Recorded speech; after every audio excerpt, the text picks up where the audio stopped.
Salut tout le monde, je m'appelle Claudia Lalancette et bienvenue à Cafouiller en tête-à-tête. C'est le spécial Halloween pour les chroniqueurs et vous verrez leur costume un petit peu plus tard dans l'émission. Et je vous rappelle, moi, que nous sommes disponibles sur les réseaux sociaux, donc Facebook, Twitter, si jamais vous avez des commentaires ou des suggestions à nous faire. Et restez là parce que dans quelques secondes, je vous présente mon invité de la semaine.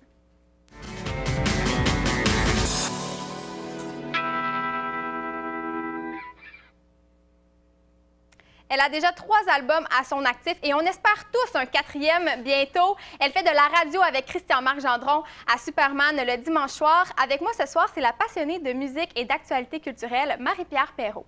Allô? Salut, ça va? Ça va bien, toi? Oui, merci d'être là. Mais ça me fait plaisir. Parce que Charlemagne a leur Céline. Oui. Et la Naudière a leur Marie-Pierre Perrault. C'est drôle. C'est vrai. Bientôt, je vais avoir Ta boule. un monument à ma couche. À l'entrée de la ville, oui, c'est ça. Mais c'est vrai, on a tellement un sentiment d'appartenance vis-à-vis de toi. Est-ce que tu le ressens? Ah, t'es bien gentille. Ben non, mais c'est vrai, écoute. Ben, je pense que...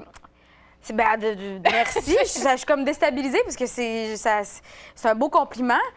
Mais bref, je crois que principalement la MRC des Moulins Mascouche, Terrebonne, tout ça, m'ont toujours en fait beaucoup appuyé. Chaque fois, les journaux locaux sont toujours là, écrivent des articles sur toutes les apparitions que je peux faire. Ne serait-ce que l'an dernier, j'ai fait un duo avec Rock Voisine. Mais même si c'était juste un petit duo dans le spectacle, ben, tu peux être certaine qu'il y avait un article dans le journal. Donc vraiment, j'ai toujours senti un appui incroyable de la part de mon petit patelin. C'est le fun. Oui, c'est vraiment le fun. Puis pas juste des médias, mais aussi des gens.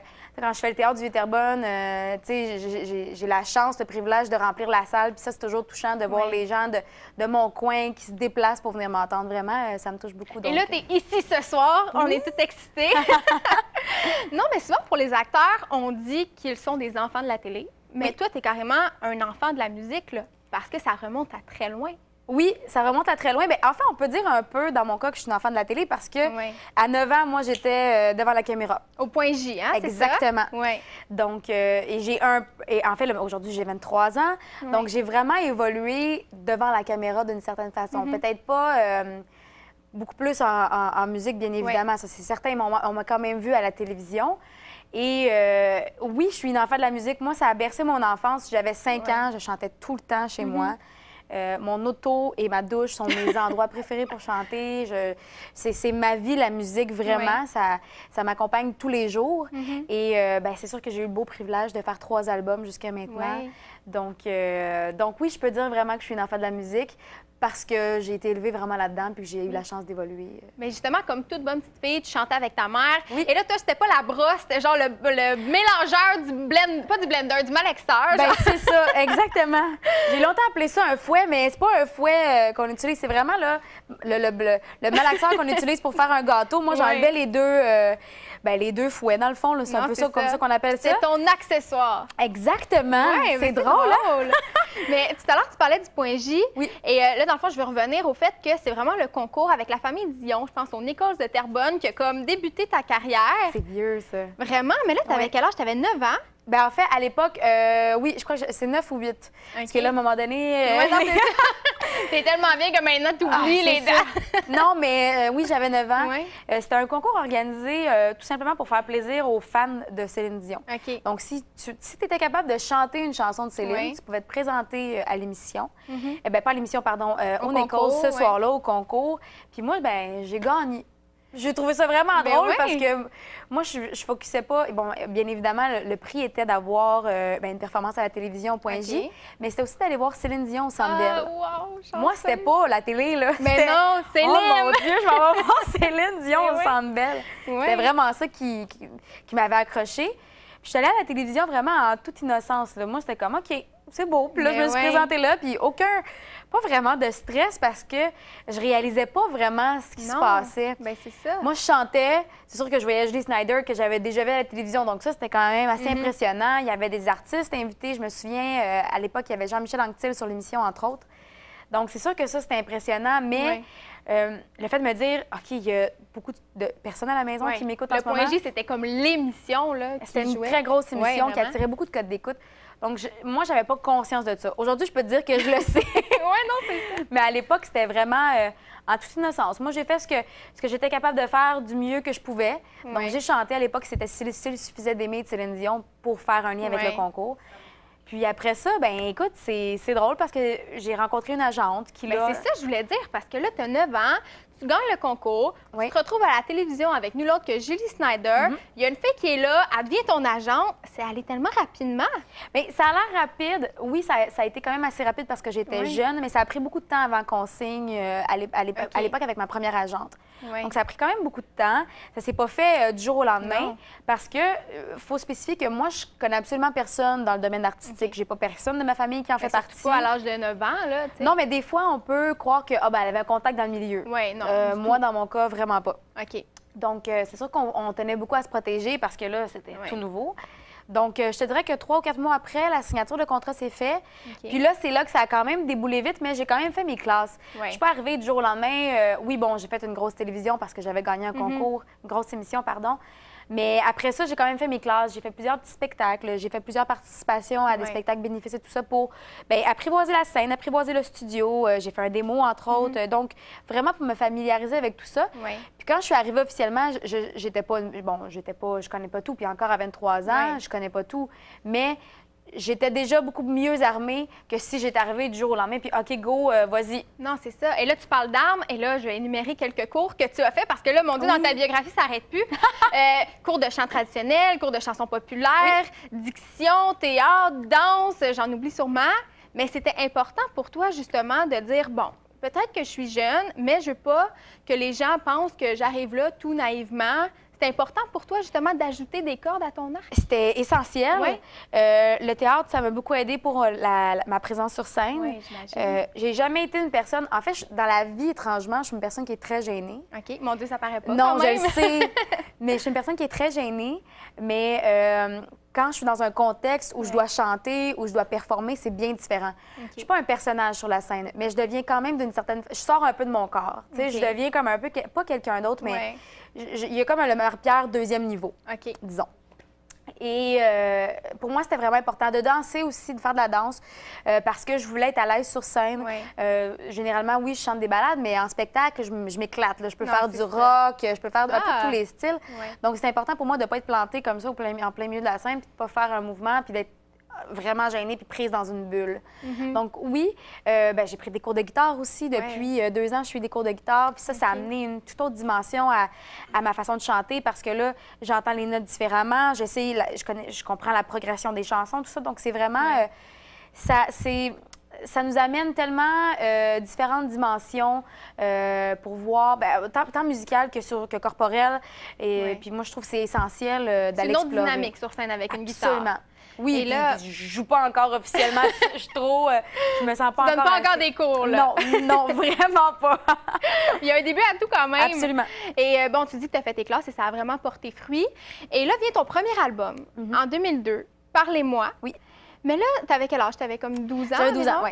Mais là, comment on fait pour trouver des gens qui veulent nous écrire des chansons et des chansons qui sont adaptées à nous? Parce que, bon, à 12 ans, tu chantes pas n'importe quoi non plus, là. Non, ça, c'est certain. Je te dirais d'abord et avant tout, on a une bonne agente qui parlait pour moi vraiment qu'en bon terme. Donc, qui a réussi à me faire rencontrer des gens, Linda Lemay, Sylvain Cossette, Martin Deschamps, tout ça. Et on a je pense que moi, ma première performance à la télé, ça a été Janis Joplin, Me and Bobby McGee. Donc, ça me faisait un peu sortir. Mais en fait, les gens se disaient, mon Dieu, elle a 10, 11 ans, puis elle chante Me and Bobby McGee, Janis Joplin. Donc, ça attirait un peu l'attention parce que c'était comme pas normal qu'à mon âge, j'aime Janis Joplin. Non. Et ça m'a ouvert des portes. Les gens étaient curieux. Donc, les auteurs ont voulu m'entendre chanter. Puis là, c'est là que tout a déboulé. Donc, puis je pense que j'ai toujours été très respectueuse de ces artistes-là. Donc, tout ça a fait en sorte que ça a amené à de très belles collaborations sur le premier album. Oui, et ces collaborations-là ont duré jusqu'à ton 3e album. Et on connaît cet album-là, justement, plus principalement pour la chanson « J'oublierai ». Oui. Et juste comme pour remémorer cette chanson-là aux gens, parce qu'elle était au top des palmarès pendant des semaines et on l'a entendu énormément. Et là, je veux remettre cette chanson-là un petit peu dans les oreilles des gens. Alors, on écoute quelques secondes de la chanson « J'oublierai » de Marie-Pierre Perrault. J'oublierai jusqu'aux dernières secondes. J'oublierai tout ce qui de toi m'encombre. On n'en parlera pas, mais... J'oublierai même la douleur de l'absence pour qu'aimer retrouve à nouveau un sens. J'ouvrirai les nuits qui seront trop sombres pour jeter ce qu'il restera de tes ombres. Donc, c'était juste un petit aperçu. Et bon, cette chanson-là, la chanson-titre, en fait, de ton troisième album qui est sorti en 2007. Et on le disait, ça a été joué énormément dans les radios. Et ça doit faire plaisir, ça, de se dire, wow, c'est mon troisième album et il plaît autant, sinon plus que les précédents. Bien, c'est sûr que le succès, principalement de la chanson J'oublierai, ça a été quelque chose. Moi, ce qui me touchait le plus, bien, c'était... Il y a eu deux choses qui se sont passées avec cette chanson-là. Les gens m'écrivaient beaucoup de courriels pour me dire que ça les aidait à passer des périodes difficiles. Des hommes autant que des femmes. Exemple, je vis un divorce, ça me permet de passer au travers de mon divorce. C'est sûr que je pleure sur la chanson, mais ça me fait du bien. Donc ça m'a beaucoup touchée. Puis des courriels, j'en ai eu beaucoup.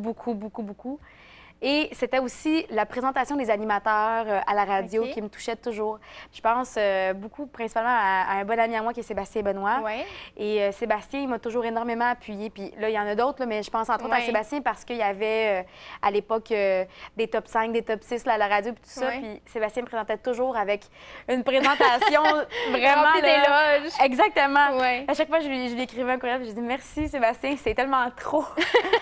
Puis je pense à Mike Gauthier aussi. C'est tous des animateurs qui m'ont toujours beaucoup appuyée, qui ont toujours eu beaucoup de respect pour moi et envers qui j'ai une grande admiration et qui ont toujours pris la peine de mentionner de beaux commentaires sur la chanson, sur moi avant de les présenter. Donc, vraiment, J'oublierai, ça a été un beau succès, un numéro 1. Puis, je suis vraiment contente. C'est toujours agréable de sentir l'appui. Tantôt, on parlait de la région, mais quand les médias s'en mêlent également, c'est le fun aussi. Et là, mon Dieu, je vois le temps qui défile à une vitesse folle et je voulais comme vraiment revenir comme dans toute ta carrière parce que tu en as une belle, malgré ton jeune âge.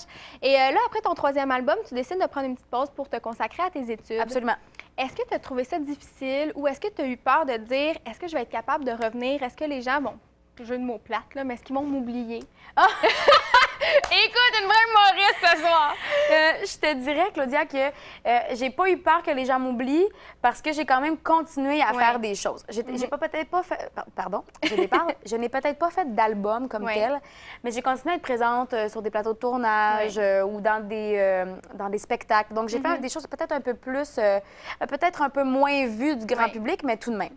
Et j'ai toujours mon site web qui est actif. Je discutais avec les gens, on les avertissait de tout ce qui allait se passer et tout ça. Donc, j'ai pas tant eu peur de disparaître. Moi, j'avais besoin de cette pause-là après le troisième album. Je voulais vraiment terminer mes études. J'avais envie de vivre l'expérience de l'université. J'y suis allée, je l'ai vécu. J'ai un certificat en études cinématographiques à l'Université de Montréal. Aujourd'hui, ça me permet... En fait, je suis très contente d'avoir fait parce qu'aujourd'hui, j'ai pas l'impression que je regrette pas. T'es passé à côté de quelque chose. Exactement. Je l'ai fait, je l'ai essayé. Puis ça m'a permis de me rendre compte que moi, la musique, je peux pas vivre sans.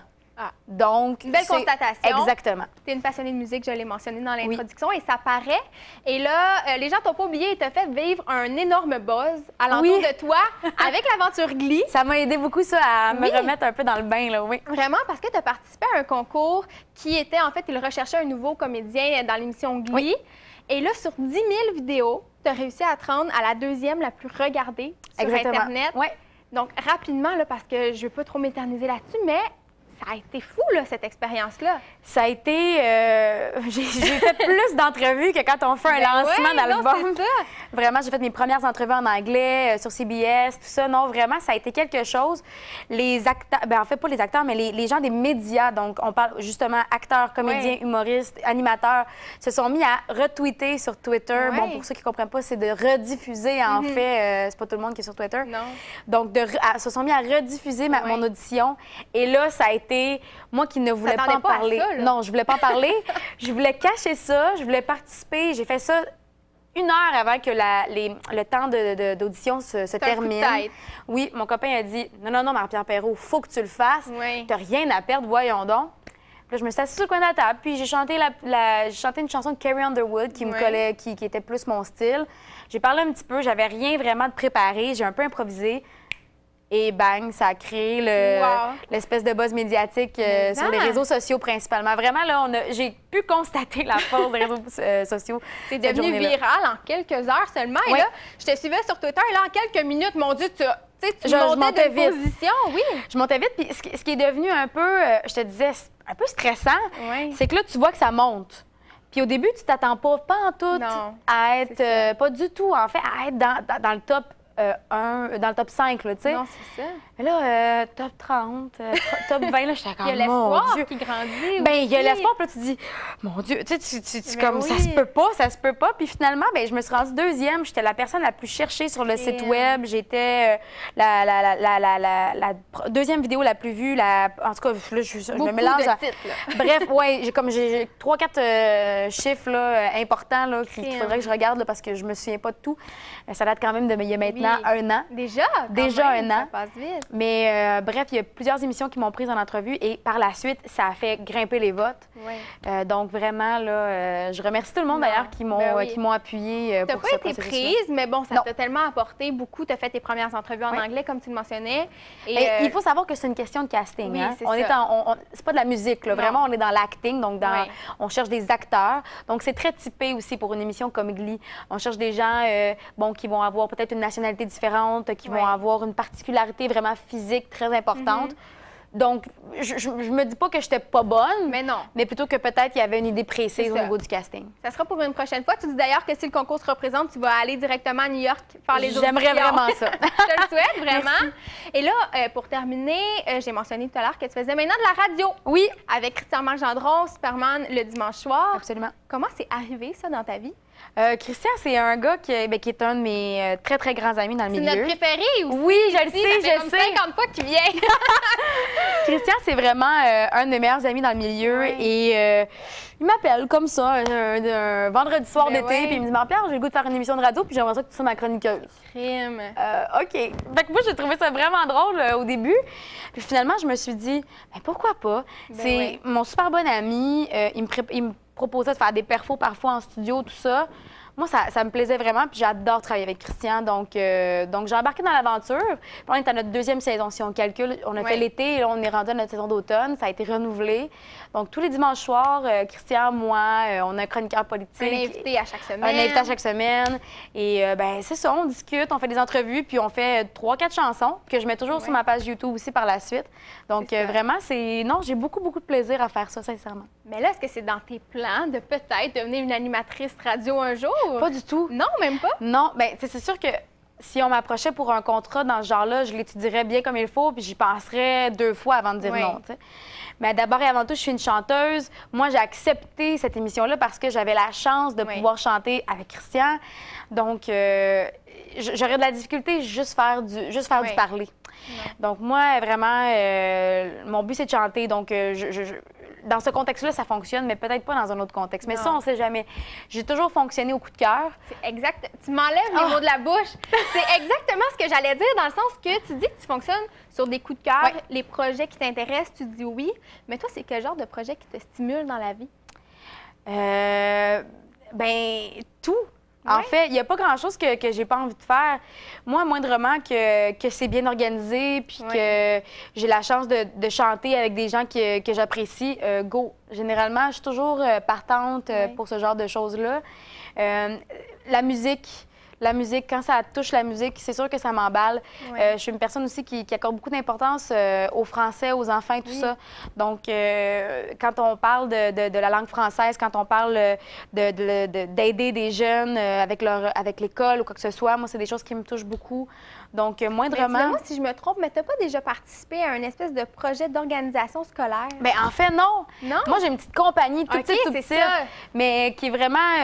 je fais ça à temps perdu parce que j'ai une grande force en français. J'ai toujours été très bonne en écriture, lecture, tout ça. Donc, j'aide quelques étudiantes, des enfants, des jeunes, tout ça. C'est pour ça que c'est le genre de projet qui me passionne parce que, d'ailleurs, si 4e album il y a, j'écrirai probablement sur cet album-là, parce que c'est quelque chose qui m'allume beaucoup.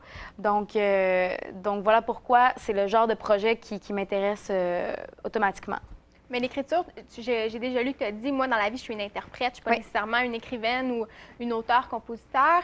C'est quelque chose qui t'allume, ça, justement, de penser, peut-être un jour un album signé entièrement Marie-Pierre Perrault? Jamais signé entièrement Marie-Pierre Perrault. Non, jamais? Parce que c'est trop un beau cadeau, c'est trop un beau privilège de pouvoir chanter les textes des autres.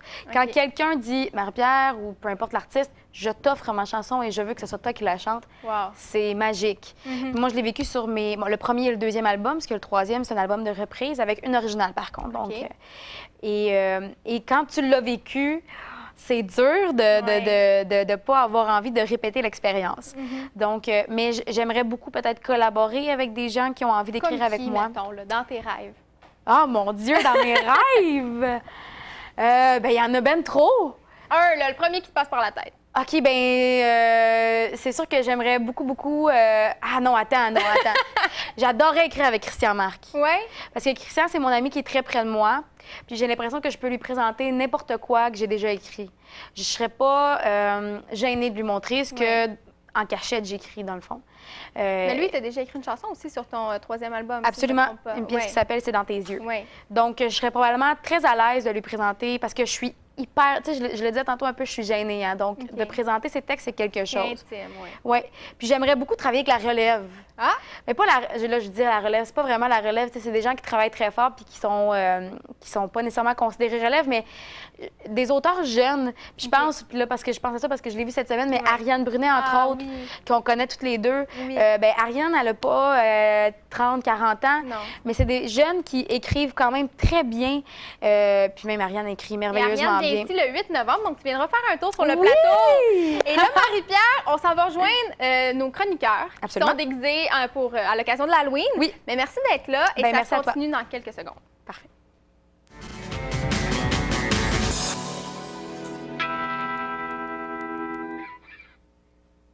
Donc, Marie-Pierre, on est comme pas dans l'ambiance, on dirait. Non, hein? Mais non, mais c'est votre spécial Halloween et Raph, mention spéciale. Vraiment, là. Ah, vraiment, écoute, dès que je suis rentrée dans le studio, ça a attiré mon ça frappe. Oui, absolument. C'est correct, il se démarque. On va changer de sujet. Karine, tu as une question pour Marie-Pierre. Oui, allô? Allô? Oui, côté Halloween, je veux savoir la sorte de bonbons que tu mangerais à tous les soirs. Ça serait quoi? Ah, moi, j'aime les roquettes. Moi, j'appelle pas ça des roquettes, là, j'appelle ça des petites pilules. C'est vrai. Parce que c'est vraiment comme une petite pilule. Ouais, moi, je te dirais que c'est ça. Puis, je suis pas une mangeuse de bonbons, vraiment. Non? Non. J'ai pas une dent sucrée, vraiment. Ça, c'est les chips. Pas en tout. Ah, même pas? Je suis même pas chips, je suis pas bonbon. Je suis plus chocolat. OK. Puis même là, mais j'ai pas la dent sucrée, je parle pour les petits bonbons, les jujubes, ces choses-là, pas du tout. D'accord. Toi, Mégane? Par rapport à Halloween, je prends ma réplique préférée. Quel est ton film d'horreur préféré? Ta réplique préférée, j'ai jamais entendu ça. De Frisson. Ah, OK. C'est ta réplique préférée, j'ai jamais entendu. J'adore le cinéma, mais je n'aime tellement pas les films d'horreur. Je suis tellement peureuse. Moi, j'écoute les films comme ça, avec la couverte là. Puis je suis comme, OK, qu'est-ce qui se passe? OK, qu'est-ce qu'ils font? Vraiment, non. Donc, mais si j'avais à donner un chiffre, c'est pas des films d'horreur. Mais quand j'étais petite, il y en avait qui trouvaient que c'était horreur. Moi, je suis une amateur des films de Tim Burton. C'est vraiment mon réalisateur préféré. Mon film préféré, c'est Édouard aux mains d'argent. Donc, quand j'étais jeune, les jeunes de mon âge, moi, j'étais comme obnubilée par le film. Puis les autres, c'était plus, oh mon Dieu, il me fait peur avec les ciseaux. C'est vrai. Donc, puis l'étrange Noël de Monsieur Jack. Évidemment. Un classique. Voilà. Oui, un classique. Raphaël.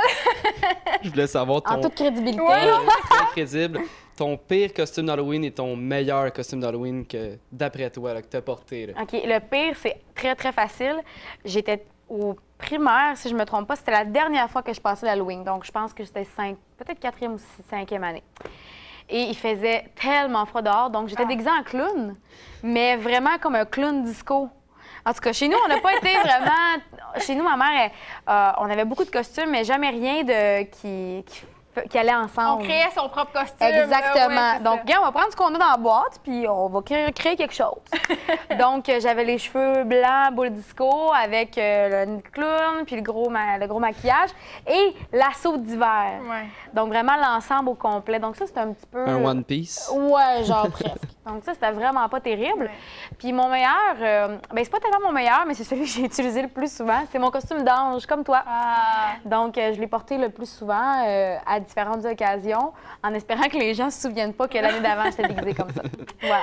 Mais c'est vrai, ça me fait penser parce que quand Marc Dupré est venu ici, je crois que c'est toi qui avais demandé comme sa fête préférée ou quelque chose du genre, puis il avait dit pour vrai, il dit je comprends pas les gens qui aiment l'Halloween. Il dit moi je la passe avec mes enfants, puis là au mois d'octobre il fait toujours super froid, t'as morve au nez. Désagréable. Genre, non mais c'est vrai. C'est vrai, c'est vrai. Ça devrait être comme un mois plus tôt l'Halloween parce que hey, tu sais tu déguises ton enfant avec le gros manteau d'hiver, les bottes quasiment, tu sais c'est l'enfer. Mais tu sais, Marc, moi j'ai fait la première partie de Marc Dupré plusieurs fois, et dans son spectacle, à la fin, on était tout près de Noël et on faisait un medley disco. OK. Et il m'avait fait porter... ton costume? Non, mais perruque mauve, Oh, métallique. On chantait des chansons ensemble et Marc arrivait sur scène avec un afro de la mort. Vraiment, là, énorme, et on chantait des chansons disco. Donc, bref, on se déguisait d'une certaine façon pour faire un lien avec l'Halloween. Ben oui. Et là, moi, je te sors de l'Halloween parce qu'il reste quelques minutes, en fait. Et là, moi, je vais aborder le fait de l'anglais. Oui. Parce que, en quelques secondes, Marie-Pierre, ça va aller vite. J'ai lu, en fait, que tu avais fait un démo avec Christian Marc côté anglais. Comment ça avance, ça, cette exportation-là? Bien, en fait, c'est qu'on a, avec le temps, il est arrivé comme plein d'autres projets. J'ai un projet pour l'année 2012-2013 et tu devras me tu vas devoir revenir parce qu'elle ne veut pas en parler. Je ne peux pas en parler encore, donc, et ça a été un peu comme, ben ça a pris fin. C'est ça, donc ça a pris, ce démo-là a pris fin. Ce sera pas mon projet n'est pas en anglais, donc il est en français. Okay. Donc, j'ai préféré ne pas poursuivre la création du démo. Il faut dire aussi que Christian, c'est quelqu'un qui est très occupé. Oui. Puis moi, de mon côté aussi, je l'étais pas mal, donc ça s'est pas terminé, mais c'est pas grave, on a eu du plaisir ensemble. Ça va venir. Oui. Je te le souhaite. Merci. Et on souhaite un 4e album parce que, bon, je l'ai mentionné, les gens ont hâte de t'entendre à nouveau, Marie-Pierre. Sinon, on te suit sur Facebook, absolument, sur Twitter. T'es vraiment... Twitter, je me fais rire quand je dis ça. T'es vraiment très active sur les réseaux sociaux. Ça, c'est vrai. Donc, on y va pour te voir. Merci vraiment d'être venue. C'était fun, vraiment. Ça fait vraiment plaisir. Mais tant mieux. Et merci à vous, les chroniqueurs. Vraiment beau costume. Oui. On va avoir la chance de les admirer davantage durant la semaine avec Cafouillis, avec Catherine Francoeur. Merci. Et merci à vous, évidemment. Et on se retrouve la semaine prochaine. Et c'est Stéphane Fallu qui va être avec nous. Bonne semaine. Il est content? Oui.